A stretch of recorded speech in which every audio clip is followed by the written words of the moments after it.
Alin ang naiba? Sistog sa merkado, anong kakaiba? Kung ikaw ay matalino at paborito mo ang bibo, ikaw na ang batang bibo kung tawagin ka.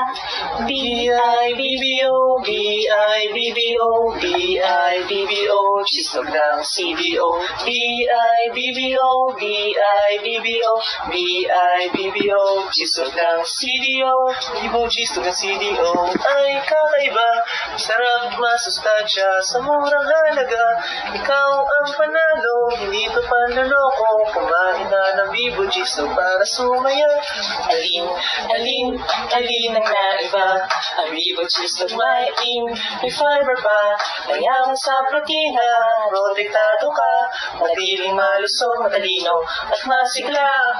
B-I-B-B-O, B-I-B-B-O, B-I-B-B-O, Sistog ng CDO. B-I-B-B-O, B-I-B-B-O, B-I-B-B-O, Sistog ng CDO.